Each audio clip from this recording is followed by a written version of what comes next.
The first time I was ever starstruck was Gordon Ramsay.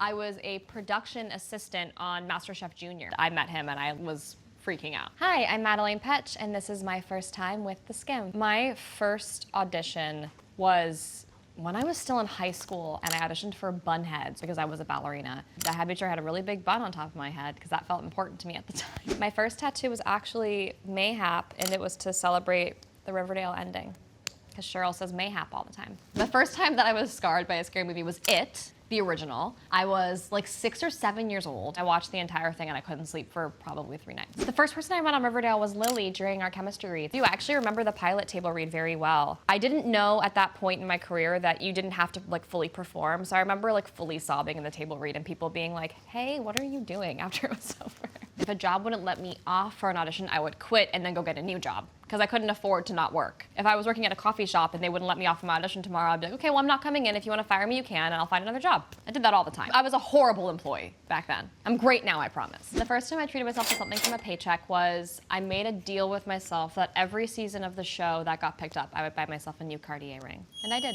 It's 7 rings, baby. The first time we dressed up together, I think was Powerpuff Girls.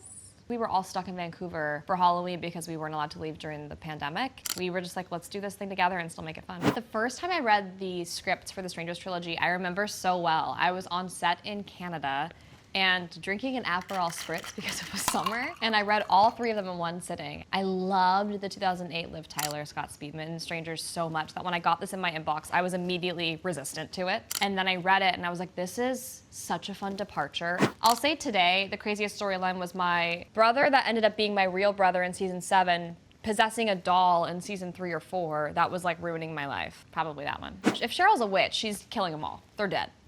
Cheryl's shooting lasers out of her hands. She can kill a comet, she can kill the strangers, for sure. When I first made my Instagram, I was like, I don't understand what you like post photos. I don't get it. My friend in high school used to call me Madelaine all the time. And I was like, okay, this is perfect. It's self-deprecating and funny and who cares? No one's ever gonna see it. No one's ever gonna see it. Now they see it. I actually was thinking about him the other day. I was like, I wonder if he ever thinks like I made that name for her. I've never talked to him again, I don't know.